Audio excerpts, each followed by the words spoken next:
இன்று அதிகாலையில் பரிசுத்தரின் வார்த்தையை நாம் தியானிக்க இருக்கிறோம்.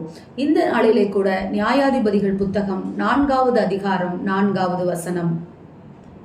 அக்காலத்திலே லபித்தோத்தின் மனைவியாகிய தெபோராள் என்னும் தீர்க்கதரிசியானவள் இஸ்ரவேலை நியாயம் விசாரித்தாள். லபித்தோத்தின் மனைவியாகிய தெபோராள் என்னும் தீர்க்கதரிசியானவள் இஸ்ரவேலை நியாயம் விசாரித்தாள் என்று சொல்லி நாம் வாசிக்கிறோம்.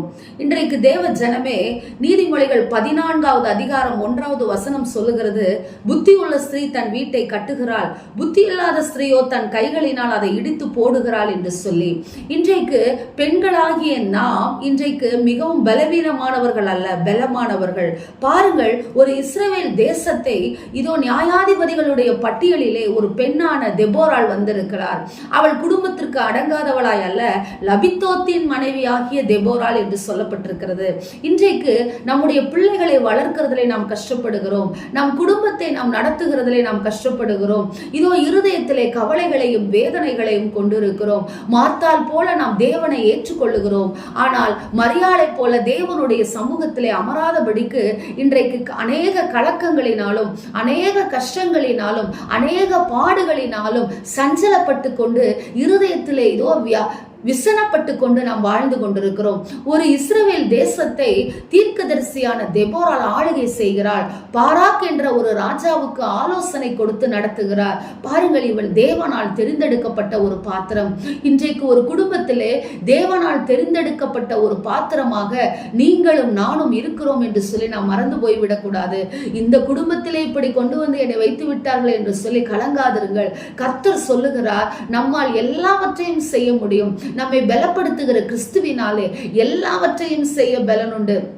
என் மகன் முரட்டாட்டமாய் இருக்கிறானே, என் கணவன் குடிகாரராய் இருக்கிறாரே என்று சொல்லி புலம்பி அழாதேயுங்கள், புலம்பி திரியாதேயுங்கள், மனுஷனிடத்தில் போகாதிருங்கள்.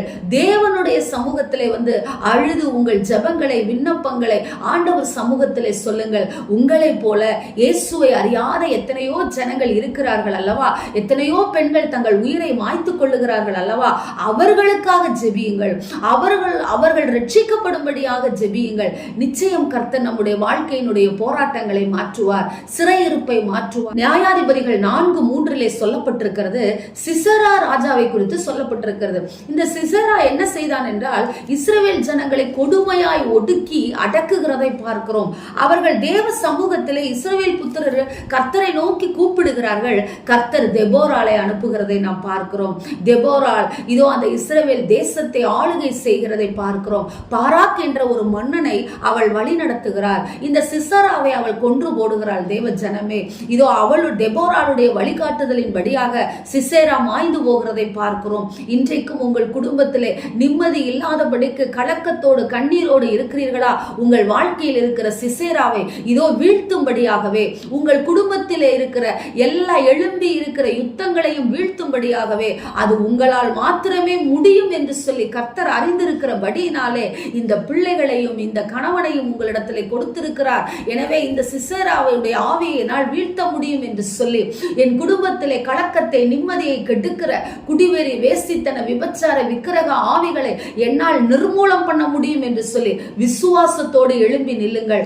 நிச்சயம் கர்த்தர் பரிசுத்த ஆவியானவர் உங்களுக்கு உதவி செய்வார். பாராக் என்ற பரிசுத்த ஆவியானவர் உங்களோடு கூட இருக்கிறார். கவலைப்படாதிருங்கள், நிச்சயம் ஜெயத்தை கொடுப்பார். இதோ நியாயம் விசாரிப்பதற்காக கர்த்தர் நம்மை வைத்திருக்கிறார். நம் குடும்பத்தை நாம் விசாரிக்க முடியும். நம் பிள்ளைகளுடைய வாழ்க்கையை நாம் விசாரிக்க முடியும். ஜெபியுங்கள். தேவ சமூகத்திலே தேவனுடைய இதோ உங்களுடைய இருதயத்தை ஊற்றி ஜெபியுங்கள்.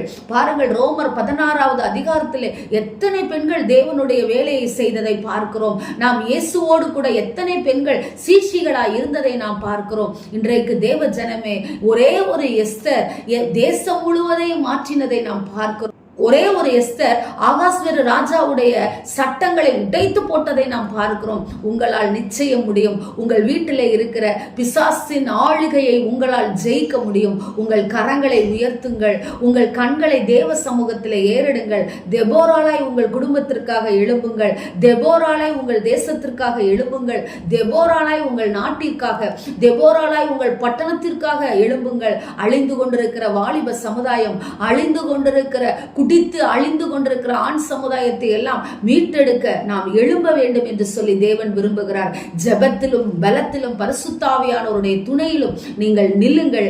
நிச்சயம் கர்த்தர் உங்களுக்கு உதவி செய்வார். ஆமென். ஸ்தோத்திரம். எங்களை நேசிக்கிற எங்கள் நல்ல தகப்பனே, தெபோராளுடைய அபிஷேகத்தை நீர் எங்கள் மீது வைத்திருக்கிறீர் ஆண்டவரே.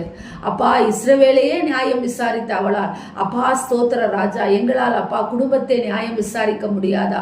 எங்களுடைய பட்டணத்தை நியாயம் விசாரிக்க முடியாதா? எங்கள் முழங்கால்களை முடக்கி எங்கள் கரங்களை உயர்த்தி உங்களுடைய சமூகத்திற்கு நாங்கள் இந்த வேளையிலே வருகிறோம். எங்கள் குடும்பங்களை ஆட்டி படைத்துக் கொண்டிருக்கிற, எங்கள் தேசத்தை ஆட்டி படைத்துக் கொண்டிருக்கிற எல்லா பிசாசின் போராட்டங்களையும் ஜெயிக்க எங்களுக்கு நீர் பலனை கொடுத்திருக்கிறீர் என்று சொல்லி விசுவாசித்து நாங்கள் எழும்புகிறோம். எங்களுக்கு உதவி செய்யும் பரிசுத்த ஆவியானவரே என்று சொல்லி நாங்கள் மன்றாடுகிறோம். அப்பா, இயேசுவின் நாமத்தில் நாங்கள் இந்த அபிஷேகத்தை பெற்றுக்கொள்ளுகிறோம். நல்ல பிதாவே, ஆமென்.